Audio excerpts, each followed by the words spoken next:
దేవుని వాగ్దానం. ఈ ఉదయకాల సమయంలో ఈ దిన వాగ్దానం ఎలా ఉన్నారు? బాగున్నారా? పొద్దున్న లేస్తున్నారా? ప్రార్థన చేసుకుంటున్నారా? ఇది రోజు మిమ్మల్ని అడుగుతున్న ప్రశ్న. మీరందరూ వాక్యం చదవాలి, ప్రార్థన చేసుకోవాలి. ఇయర్ ఎండింగ్ కానీ 50 రోజులను కానీ 21 రోజులు దేవునికి దగ్గరగా ఉండాలి. క్రీస్తు నీ జీవితానికి జీవం, ఆత్మీయ మన బలం, ఆయనే మన ఆశీర్వాదం, ఆయనే కృపే.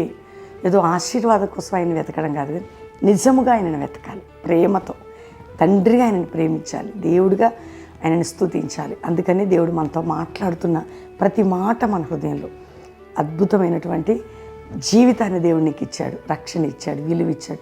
ఇంకా రక్షణ పొందలేదా? యేసు రక్షకుడు, ప్రాణం పెట్టిన యేసుకి నీ హృదయాన్ని నువ్వు నిత్య జీవం, పరలోకం, పాపక్షమాపణ, ఈ లోకంలో కూడా ఆయన ఉంటాడు. దేవుని దగ్గరగా ఉన్నాడు. రెండో విషయం ఈరోజు వాగ్దానం నేను చదువుతున్నాను, వినండి. చక్కటి మాట. మరి 66 కీర్తన 19వ వచనం. నిత్యముగా దేవుడు నా మనవి అంగీకరించున్నాడు, ఆయన నా విజ్ఞాపన ఆలకించి ఉన్నాడు. కీర్తనకారుడికి ఎంత నమ్మకం అండి! దేవుడు నా విజ్ఞాపన ఆలకించాడు, నా ప్రార్థన అంగీకరించాడు. కీర్తనకారుడు ద్వారా దేవుడు మనతో మాట్లాడుతున్నాడు. నీ విజ్ఞాపన, నీ ప్రార్థన నేను అంగీకరించి ఉన్నాను. ధైర్యం తెచ్చుకో. నీ విజ్ఞాపన, నీ ప్రార్థన దేవుడు అంగీకరించాడట. ఈరోజు ఎంత సంతోషం కదా! ఏం ప్రార్థన చేశావు? ఏం విజ్ఞాపన చేశావు? ఆలకించాడు. జవాబు వస్తుంది తప్పకుండా. నీ విజ్ఞాపన, నీ ప్రార్థన నేను ఆలకించి ఉన్నాను. ఈ మాటని ఎత్తిపట్టి దేవా, కీర్తనకారుడు చెప్తున్నాడు, నువ్వు కూడా నా మాట విన్నావయ్యా, తప్పక నా జీవితంలో కార్యం జరగబోతుంది అని ధైర్యం తెచ్చుకో.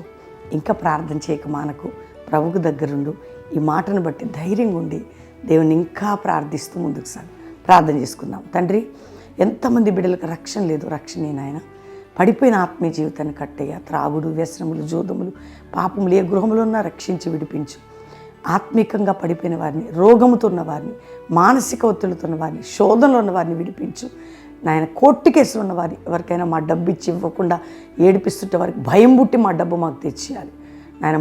మోసగాళ్ళ చేతులుండి, అబద్ధికుల చేతులను మా ప్రియులను విడిపించు.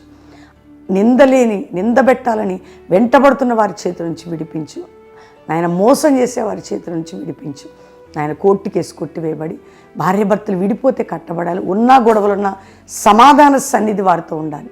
అప్పులు, ఆర్థిక సమస్యలు విడిపించి, మ్యారేజ్ డే, బర్త్డే బిడ్డలు బ్లెస్ చేస్తూ మంచాల మీద రోగులు ఉంటే స్వస్థపరచండి అయ్యా. ఏ దేశంలో ఎవరి స్థితిలో ఉన్న విడిపించండి. ఆత్మీయ బలాన్ని ఇవ్వండి.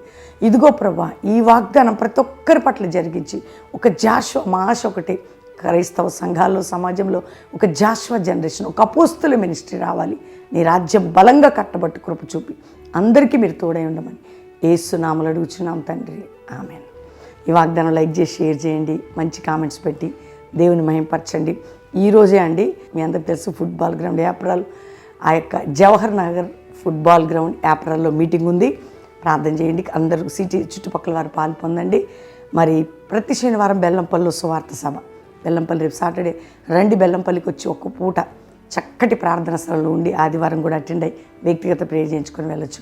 కల్వరీ ప్రామిస్ ల్యాండ్లో మీకు తెలుసు, 3rd సాటర్డే ఈవినింగ్ కూడా అనేకులు వచ్చి ప్రార్థనలు ఉంటారు. అంతేకాక సండే 3 ఆరాధనలు, 2nd service బ్యాప్టిజాలు, 3rd service oil అని. ప్రార్థన చేయండి. దేవుడు మీ అందరిని దీవించును గాక. ప్రైజ్.